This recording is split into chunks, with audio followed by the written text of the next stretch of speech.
حاجی صاحب تشریف لائے. میں ان تمام احباب کا شکر گزار ہوں اور وقت بالکل نہیں ہے. اور ہمارے بزرگ عالم دین فیصل آباد سے خصوصی طور پر تشریف لائے مولانا مفتی محمد اسحاق صاحب، اور اب ہم گزارش کریں گے کہ وہ تشریف لائیں اور موضوع کے حوالے سے میں نے پوچھا مفتی صاحب سے کہ وہاں اسٹیج پہ ٹیبل پہ رکھ دیا جائے یا ڈائس پہ آئیں گے، تو انہوں نے کہا نہیں میں ادھر کھڑے ہو کے آؤں.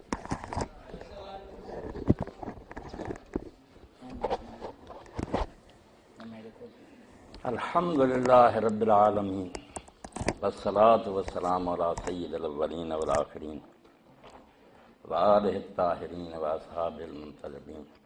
اما بعد، محترم حاضرین کرام، وقت بہت تھوڑا رہ گیا. اس موضوع پر میرے جو خیالات ہیں وہ آپ انٹرنیٹ اور ویب سائٹ پر سنتے رہتے ہیں. یہ موضوع اتنے تھوڑے وقت میں سمیٹا نہیں جا سکتا. آپ نے سب حضرات کی گفتگو سنی، مگر میرا جو انداز ہے نا اور جو میں نے اس موضوع پر تحقیق کی، اللہ کے فضل سے میں نے کمزور روایتوں پر انحصار نہیں کیا. جیسے کہہ رہے تھے علامہ صاحب کہ تاریخ میں ایسا آتا، تاریخ بھی ہم سب جانتے ہیں کہ بنو عباس کے زمانے میں مرتب ہوئی، وہ بھی بنو امیہ کے دشمن تھے. ہر حکمران پھر پہلوں کے خلاف لکھوا دیتا. نہیں، میں نے کتاب اللہ اور صحیح احادیث، کمزور حدیثوں کو بھی نہیں لیا، حدیث کا دفتر کھنگالا کہ اتنا جہاں گداز واقعہ رسول کریم علیہ الصلوۃ والسلام کے قبر شریف میں جانے کے 50 سال بعد ہی پیش آ گیا کہ جو دوش رسول پر سوار ہوتا تھا، جس کے لیے اللہ کے رسول سجدہ لمبا کر دیتے تھے، اس کو اس بے دردی سے مسلمان کہلانے والوں نے ذبح کر دیا.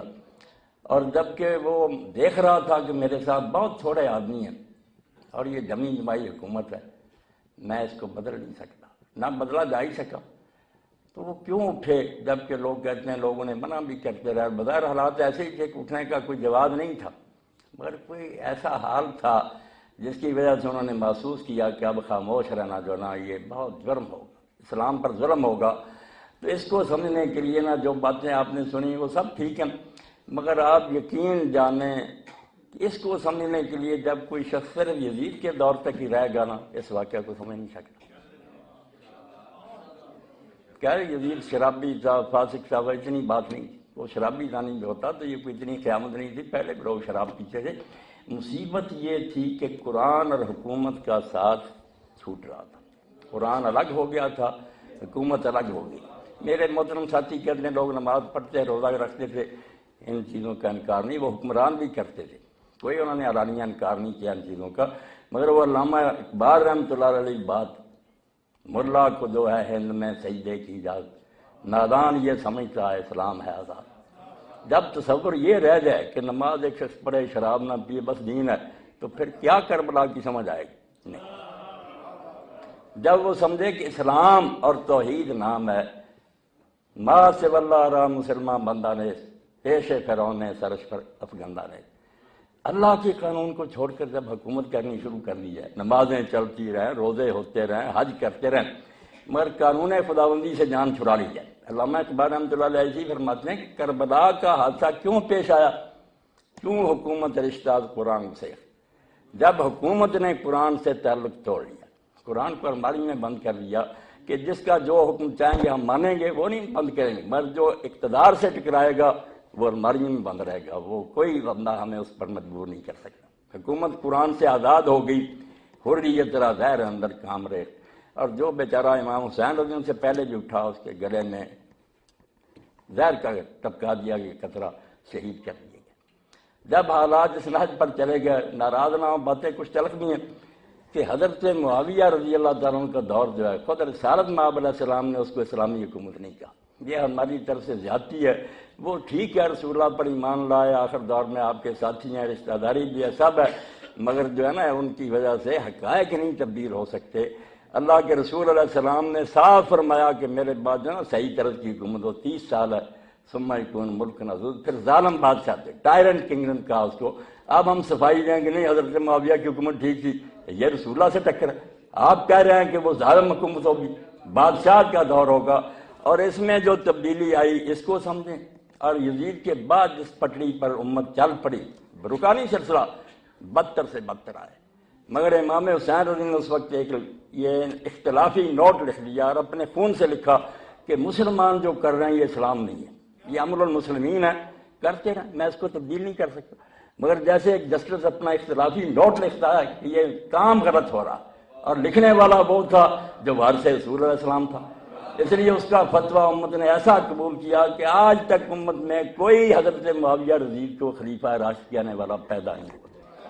سب نے تسلیم کیا کہ واقعی وہ حکومت تھی، مسلمانوں کی تھی، مگر اسلام کی نہیں تھی۔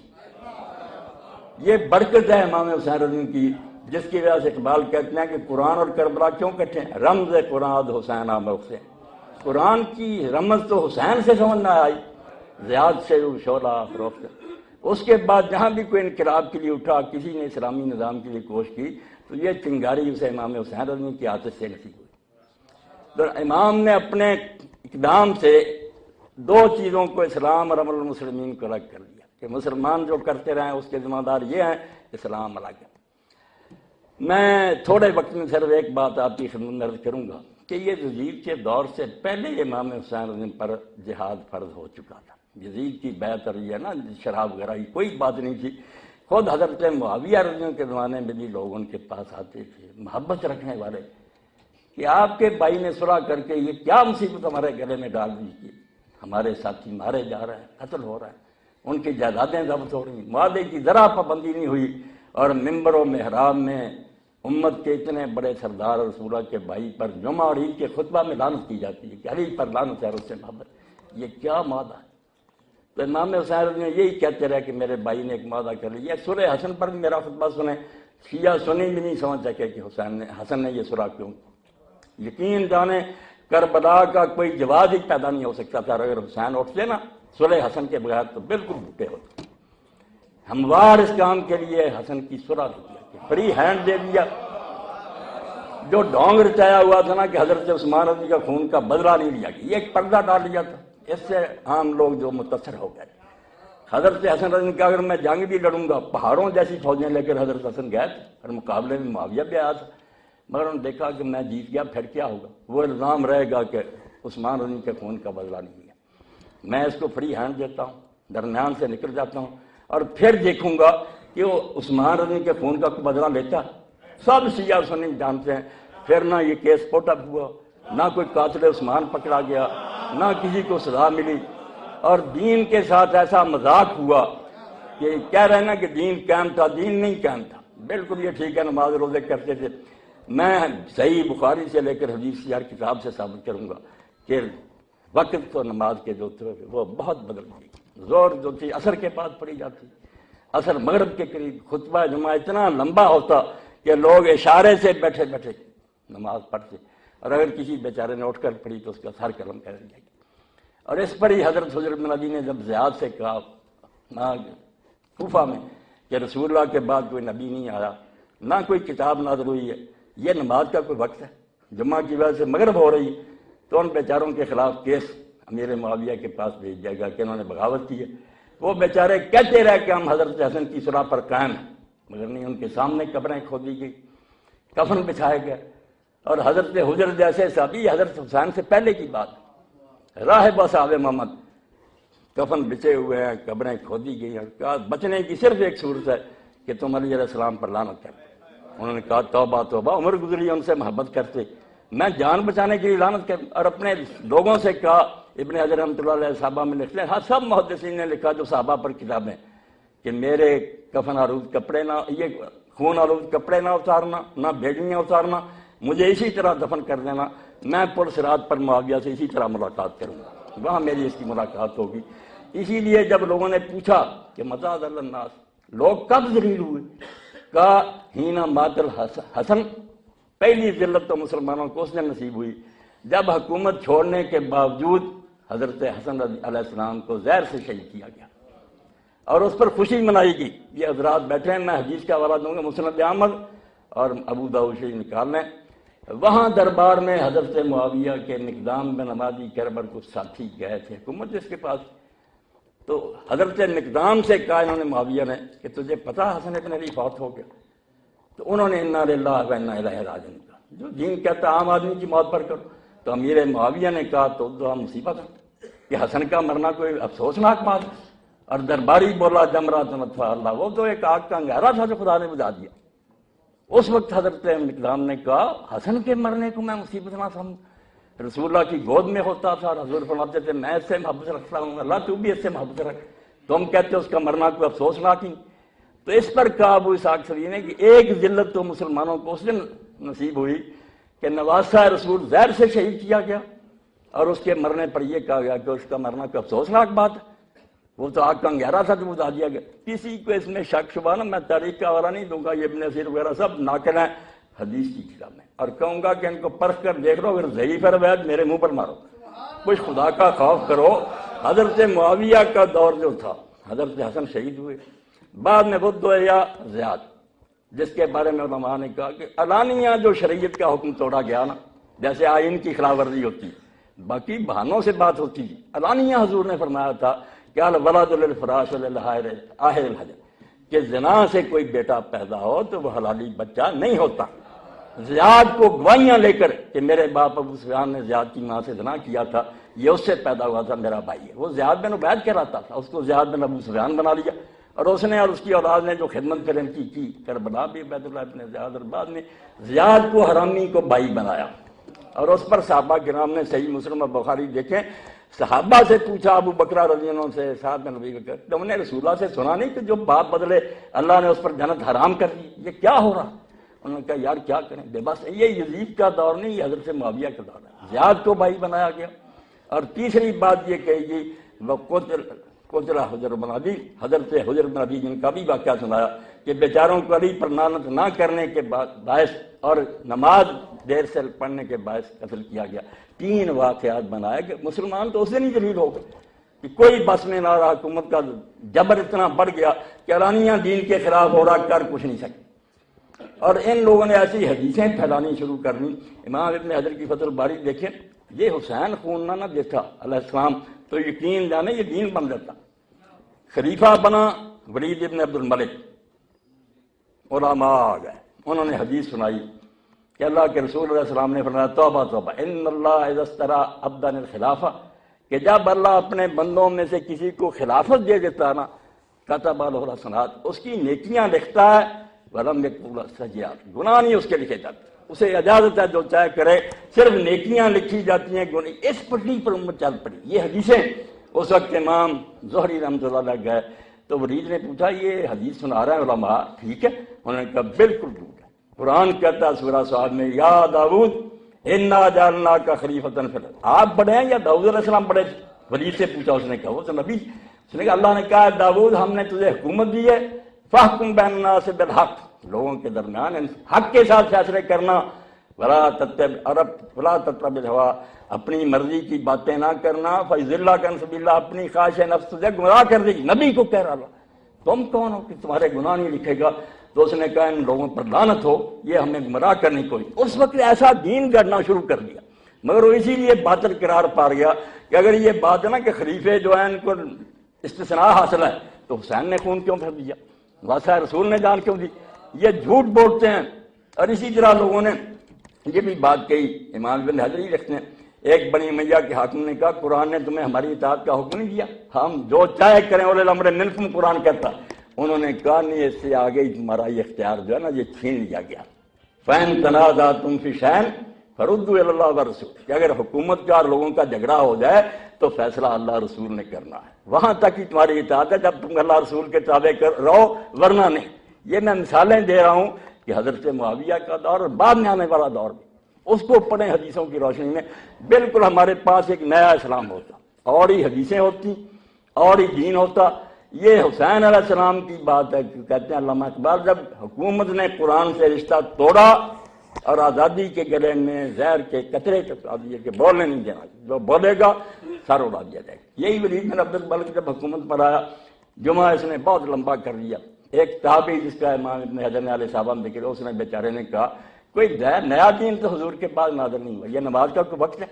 اس کا جواب زبان سے بھی نہیں دیا، سپاہی اٹھے محل کے اندر لے گیا، اس کا سر قلم کر کے مسجد میں پھینک دیا کہ بولو جس نے بولو۔ اس لیے کربلا سمجھنا میرے بھائی کہ حسین کو سمجھنا کہ قرآن کو کس طرح اس نے ساتھ دیا. یہ کہتے دین کا کوئی نہیں بگڑا, دین بگڑ رہا تھا, نماز روزہ نہیں بگڑ رہا تھا. وہ اب بھی بدماش حکمران کہتے ہیں ہم کعبے میں اتنی مرتبہ داخل ہوئے ہیں. یہ ظاہر کی بات ہے. جو صحیح اسلامی حکومت تھی نا, قرآن کہ اللہ کا قانون نافذ کرو, شریعت کے مطابق حکومت چلاؤ, نمازوں کے اوقات تبدیل.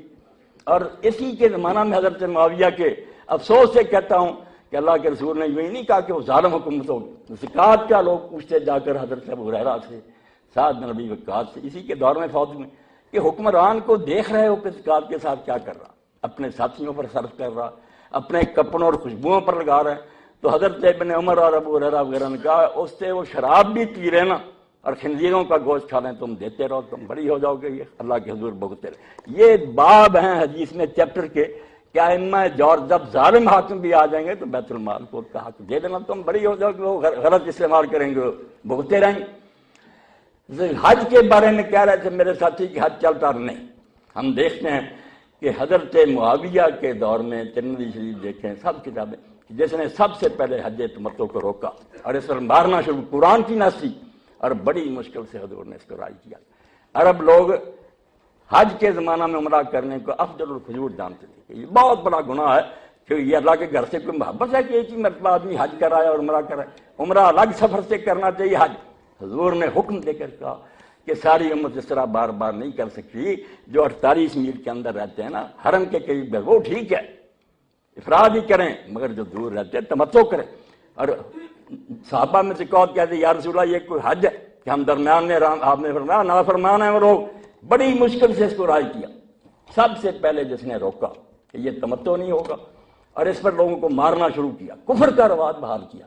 حدیث کی کتابوں میں دیکھیں آپ کیوں یزید تک رہتے ہیں کہ یزید فاسق فاجر, وہ ولی بھی ہوتا تو جس پٹری پر امت چل پڑی تھی نا کہ حکمران جو ہے یہ بری ہوتا, اس کی ذات ہر حال میں لازم ہے. محدثین لکھتے ہیں حجاج بن یوسف جس کو حضور نے امیر کا, وہ بھی یہی کہتا تھا کہ حکمران حکم دے اس میں نیک و بد کا کوئی امتیاز نہیں, بس حکمران کا حکم ہے, وہ خدا کا حکم ہے. ایک نیا دین بن رہا تھا جس پر امام حسین رضی اللہ عنہ نے پھر سارے حالات دیکھتے ہوئے مدعا سلطنت بودے, کہتے ہیں لوگ کہتے ہیں کہ صرف سیاسی جھگڑا تھا. وہ کتنے حسین پاگل تھے, بوڑھے تو ہو چکے تھے, انہی سے رنگی. اگر ان کا مقصد حکومت ہوتا تو کوئی تبلیغ کرتے, لوگوں کو خط لکھتے, اکٹھا کر, مدینہ سے مکہ چلے گئے, کوئی سیاسی تقریر نہیں, کسی کو خط نہیں رکھا. راستے میں جو لوگ خود ملتے گئے ان کو علانیہ ایک سچے رہنما کی طرح بتا دیا کہ میرا کیوں ساتھ دیتے, میں موت کی طرف جا رہا ہوں, کوئی فائدہ نہیں. لوگ چھٹتے چلے گئے, ملایا نہیں, کیونکہ ان کے سامنے کوئی جنگ نہیں تھی, کوئی دھیان دے کہ میرے باپ کو دھوکے سے بس کر دی, علی ختم ہو گئے, حسن نے چھوڑ دیا, میرے پاس 20 سالہ اقتدار, معاویہ کے بعد کون سی طاقت ہے میں اس کا مقابلہ کروں, مگر ایک طاقت میرے پاس ہے کہ میں میدان میں نکلوں, اپنی بہنوں اور بچیوں کو لے کر نکلوں. جب حضرت ام سلمہ نے کہا کہ بیٹا تم جا رہے ہو, ان عورتوں اور بچیوں کا کیا کام ہے, آپ نے فرمایا شاء اللہ ایرانی کتیروں ویرم نساء سبا, اما وقت ایسا آ گیا کہ اللہ چاہتا ہے کہ میں قتل ہو جاؤں اور میری بہنیں کہہ دی اس کے بغیر مسلمان نہیں جاگیں. یہ سو گئے, 20 سالہ جبر نے بالکل ان کی زبانیں بند کر دی. جب میں جان دوں گا تو میں کوئی عام آدمی تو نہیں کہ بس مٹی میں مل گیا لوگ بلا دیں. اسی وقت آپ دیکھتے ہیں کوفہ جاگا, وہاں توابون اٹھے, مختار اٹھا, ابن زبیر اٹھے, ہر جگہ بغاوت ہوئی. یہ حضرت حسین علی کا خون کا صدقہ تھا, امت کو انہوں نے جگا دیا. تو یہ واقعہ جو ہے اس کے لیے یہ تھوڑا وقت نہیں درکار, زیادہ تو میرے خطبے ہی لیں. جب تک پوری تفصیل سے حدیثوں کی روشنی میں آپ نہیں نہ سمجھیں گے کہ خلافت جانے کے بعد ملوکیت نے اسلام کے ساتھ کیا مذاق کیا اور بعد میں آنے والوں نے دین کے ساتھ کیا ٹھٹا کیا. ایک اشارہ کرنے کہ اسلام پھر اس طرح مظلوم ہو گیا کہ ولید بن یزید بن عبد الملک جب خلیفہ بنا, اس نے علانیہ قرآن مجید کو ٹھوکریں لگائیں, ایک خیمہ بنایا, حج کا ارادہ کیا کہ کعبے کے سائز کا اوپر میں لگاؤں گا, وہاں میرے امیر وزیر بیٹھیں گے, ساتھ شراب کے مٹکے سے شام تھے, گانے والے ناچنے, کعبہ کی چھت پر. وہاں جا کر لوگوں نے سمجھا کر تو کرے گا, بوٹیاں تیری اڑنے, بعد آ گیا, مگر زندگی الحاد میں, زندگی میں, کفر میں گزری. اللہ رسول کا مذاق اڑاتا رہا. ادھر چل پڑے تھے لوگ, حسین رضی اپنے خون سے اس کو روک نہیں سکا, جا رہا تھا ادھر چل, مگر دین میں یہ بات واضح ہو گئی کہ بے شک یہ جو کرتے رہیں یہ اسلام نہیں ہے, اسلام کے خلاف ہے۔ اسلام وہ ہے جو اللہ کی کتاب میں ہے، ان کا عمل جو اس کے ذمہ دار یہ ہیں، اللہ کا دین ان کا ذمہ دار نہیں ہے۔ وآخر دعوانا الحمدللہ رب العالمین۔ اگر پھر موقع کبھی ملا یا آپ فیصلہ باز آئیں سن لیں، جس کو حوالہ درکار ہو حدیث کی کتابوں سے مجھ سے لے۔ اللہ کے لیے نا حسین رضیوں کے قصے کو ایک قصہ نہ سمجھیں کہ وہ یزید کے ساتھ ٹکر ہوئی، ایک شہزادہ اٹھا، اس کی تیاری مکمل نہیں کی، ہار گیا۔ معاملہ یہ نہیں، معاملہ یہی تھا کہ دین تو تھا نا، اس کے لوگ بالکل آزاد ہو گئے تھے، اور امام حسین رضی کے خون کے بغیر لوگوں کو سمجھ نہیں آ سکتی تھی کہ مسلمان جو کر رہے ہیں غلط ہے، سچ وہ ہے جو اللہ کی کتاب میں ہے۔ اللہ کا لاکھوں لاکھ درود اور سلام آپ پر اور آپ کی آل اطہار پر، آپ کے نیک اصحاب پر۔ وآخر دعوانا الحمدللہ رب العالمین، صلی اللہ تعالی علی خیر خلقہ سیدنا محمد وآلہ وصحبہ اجمعین۔ تشریف رکھیں اجتماعی دعا کے لیے۔ میں سید پر حسین شاہ صاحب سے گزارش کروں گا کہ تشریف لائیں اور اختتامی دعا فرمائیں۔